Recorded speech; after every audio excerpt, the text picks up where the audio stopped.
Hello, guys, and welcome to the Royalty Royal Show. And I love talking about spaces in your home. And the past few videos I made were for the foyer and different designs. And I said it's a place you can put all your imagination, all your artistic ways, or your pictures. It depends with whatever you love, and art can be different for everyone. Okay. So today we are gonna be checking about the second room space. I usually say space, not a room, and I'm sorry if I've used that before because I feel like there are different designs for every house. They're open and homes. There are the closed ones. So let me not limit it to a room, but it's a space. So this should be the second space in your room. So we said the first one was the foyer, and it depends on the part of your home. But this is the first point of your home, the foyer. And the second one is the formal living area. Hmm?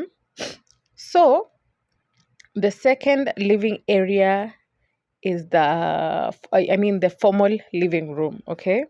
And I need you to understand that you can have as many sitting areas that you need depending on your needs. You don't just put any room just because. I feel like the modern way today is catering for your need. It's not catering for what you saw your friend has, or no, nowadays it's a little bit modern. And it goes with your needs, especially if you're a minimalistic kind of a person, but also a very modern kind of a person. So, the first, the second area will be your formal living area, and with this area, as you can see, it has the cabriole elegant style, cabriole Victoria style, which is like an 1800 kind of a very elegant style for elevating a room's design aesthetic. Yeah, and it's known for its signature curves, wooden exposed legs, armrest, and ornate wooden frame back. Okay, and it's small. It's a there's the smaller style, and there's also the two seaters, the one seater, the single seater, and it can even go to up to three seater. And the sofas are a pinnacle of French style. Sorry, and a provincial or country style home. Yeah, so this type of chairs are not quite comfortable, and this space of the room is not like a comfy area. No, it's not a comfy area. It's a place where you do formal meetings. If you are a business person who does business back home, this is a very, apart from the office, this is a very great place. If maybe your documents, assuming you have an assistant who will come home for you to send some documents, this is a place where it's very quick. The person doesn't have to go through the whole home and get to your office. This is the first point where this person can come, sign the documents that you need, and they can leave without having to access the inner area of your home. I feel like it's so private, especially for your family, especially if it's meetings where you don't need your whole family to be there. And it can also have a separate a door. It has a separate door, so you can have actually quite a number of doors around your home that can link to the other informal sitting area, which we will talk about later on. So this space is formal. It doesn't need this is the area where I think you've had one of a celebrity talking about, oh, rich people don't have televisions in their living area. That's because they don't just have one living area. They have a lot of living areas, and this is the formal one. So perhaps maybe I'm not gonna throw shade, but maybe she was taken to the formal area that does not require the television. But for some people, they have the television, but it's actually the flat screen. I'm not the flat screen, but it's hidden. There's a way they hide it, or there's a way it can just look like a cabinet. There's a lot of ways that they can actually hide it just to make it so formal. But mostly this formal area does not have any television, any electronics. It's just lights, decor, and a little bit of a formal. And the furniture here is quite expensive. It's quite expensive, and it has a style, and it's not comfortable again, as I said. So yeah, so this is a good way. This is a good space. And then the next space, of course, there is a separate washroom as well. There's a separate washroom. Like, this is the place where you go big or go home, and then when you go from this space, from the formal space, you can go to the dining area. It can have a shared formal dining area, which is bigger. I'm gonna show it here. And then you're gonna go to the informal area where you have the beautiful love chairs, the beautiful comfortable chairs where you have the throw pillows. And another thing that I may add on the formal space is that these are the spaces where you get, like, what is it called, suit colors, you know monotone colors. You don't have those pretty pinks, but you can have a pretty pink, but it can be very formal, and it doesn't have the throw pillows. It's very formal, hence not very comfortable. So it's a place where you go to do meetings. If you have, for Kenyans, maybe the Kikuyus, the Luos, like all Kenyans, I feel like have this dowry thing, and there are men who go inside the home to discuss about the dowry. This is a good place, instead of women sitting outside with the kids. The kids can have their own place, the women can have their own place, and the men can have their own place, and they can sit there, discuss, uh, agree to disagree, then agree, then have meetings, have formal meetings. Maybe it's a whole family get together, and the men can sit there and discuss or watch football. The kids can be in their play area, which is also an informal sitting area where they can have their PS5s and their, all these game consoles, their toys. And the women can have their own sitting area, which is also private but not informal. But I usually say this is a place where you can be cute and everything. you know you have your throw pillows, you have your the rags, are they called the those small blankets, those cute blankets. And the informal areas are the place where you can, you know, get you have you can watch your movies, you can relax. It's where when kids come from school, this is the first place that they relax at, instead of the formal space. So the informal, as we go next to the informal place, I need you to understand that the the formal space is also a good place where, have you ever had those guests, invited guests? I love guests, but they just show up. But it's like something just happened. We are coming to your house, and it's something big, and they need to be there, and you also need them to be there. And maybe you spent the whole day in the house, and especially in our continent, it's quite tropical in most places, and there's a lot of rain. Sometimes rain just comes throughout the day. You're not sure about the day, so you spend a lot of days indoors, and it may be one of those days, and you have kids.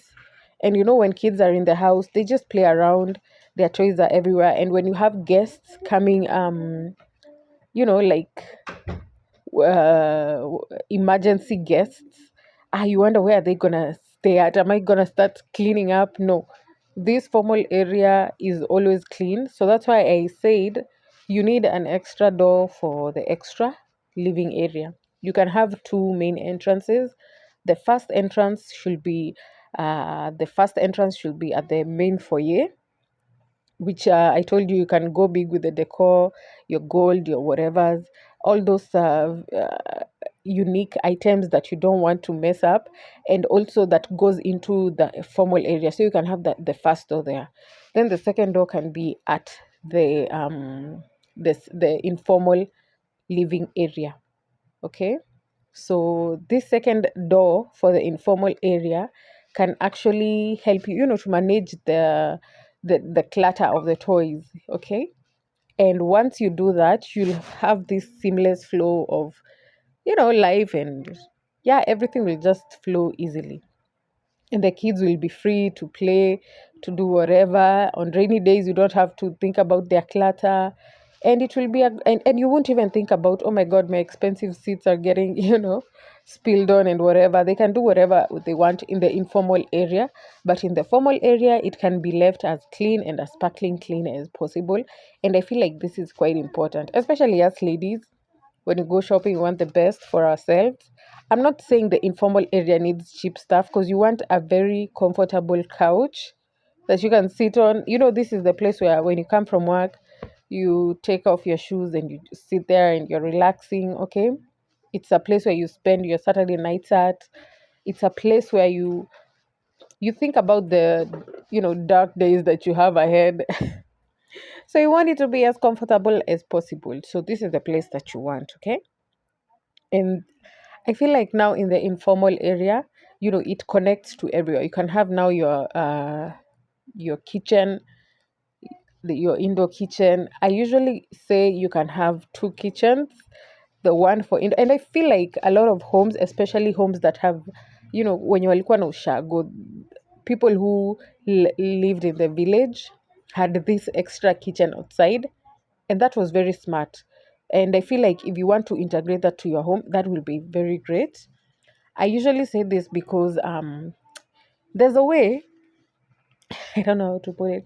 There's a way you don't wanna, you want your home to feel like if you spray or you have those good order perfumes for the home, or the wood, you know, you don't want it to be suffocated with the food. And us Africans, we love to cook, which is a good thing. But you don't want, the onions, the spices, and then you have the wood.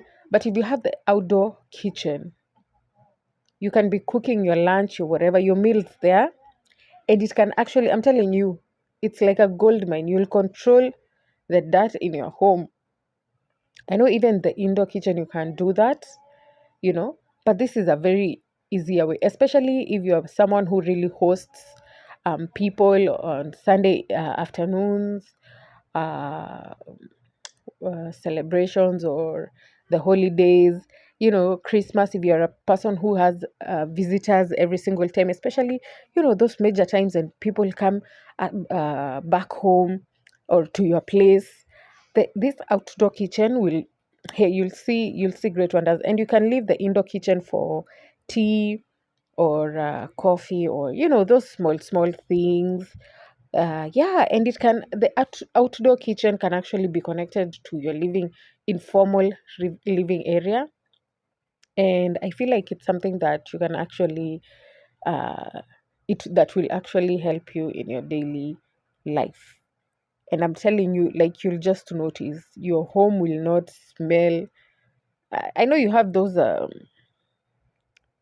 what are they, vents for the kitchens, but if you prepare your food outside, it's gonna, let's just say, it's gonna reduce, first of all, your electricity bill, because those vents use electricity, right? And also, it's gonna help with this, with the food smell. I mean, I want my home to, if I light an wood, I want it to smell. I don't want it to be fighting around with onions and tomatoes and fried food. We want this food, but we also want some, flower. If you love lavender, you want the lavender every single time, okay? Anyway, that's up to you. And I feel like the informal and formal areas are places that you need. I usually say you can have as many living areas as you need. Again, if you don't have a lot of people coming into your home, if you're anticipating, that's another thing. But if you're not, maybe you're just a single person, two living areas wouldn't be bad. But if you're a person with a family and friends come over like every single time, you can actually separate these living areas. But I will suggest that most homes should have the formal and informal living area. The reason I usually say this is because nowadays we have very beautiful homes. The architect is amazing. It's amazing actually. The interior decor is top notch, but there's just one thing that really disheartens me. You see a beautiful home and you go inside and you open the door and you're met with chairs. There's just something about it, you know? There's nothing wrong with the chairs being there. There's no foyer. It's a big, beautiful house that can accommodate a foyer. There's a you can also you need also need to understand that even small houses can have foyers. Foyer depends with the size of the house. So if you have a big home, definitely your foyer should be big, but it also depends with the interior decor. And if you have a small house, you can actually have a console table and some small decor as a foyer or a mirror, or it depends again with the size. Okay, so it's really boring. Make it spice up your home. I have seen a lot of beautiful homes, but they just lack that. They lack it. And I wish that everyone who is doing it is anticipating to build or buy a home. I think this is something that you should look at, because I feel like because of sorry, I feel like you need to play with the art. We have a lot of we have a lot of art. We have a lot of ideas. You have a lot of things that you want to put up. You don't want to sit at your couch looking at the TV and there's a lot of decor in front of you. There's nothing wrong with that. But there's a lot of decor. You have too much decor that you can actually separate it. There's some that you can put on the foyer and there's some that you can put on your is it your wall unit? Yeah. So try as much as possible to have a foyer that really, it even relaxes you. Have you ever been in a situation where you're invited somewhere and you go and you hear a lot of voices in the home and you're like, oh my god, if I enter, everyone is going to look at me. But if you have a foyer, this person knows that I'm gonna enter, feel relaxed, because some homes are just so beautiful that you just like traumatized. Is it traumatized or what? You just want to look at it and take it all in at first and then meet the people. So this foyer gives everyone, even your visitors, that relaxation. They just go in the foyer and have this relaxation of some sort and then meet the people. It's so relaxing and it's so beautiful. And I feel like everyone needs this. If you want to buy a home, build a home, or even if you have this idea, you should think about this in your plans and also think about the two living areas that I've talked about. They're just amazing. And yeah, you can also have a lot of these things that um, a lot of these things that we have talked about. You can get the beautiful chairs, the uncomfortable but beautiful chairs. Those chairs are just beautiful, and you can have your extra golden tables, you know. And this informal area, sorry, the formal area doesn't need a wall unit. It just needs your chairs, your paintings, or whatever art you have, and your beautiful table, and maybe a beautiful vase with flowers. Yeah, and everything is just good to go. And a beautiful carpet. Not necessarily, but you know. Yeah, so anyway, hasta el fuego. Love you guys and subscribe, subscribe, subscribe.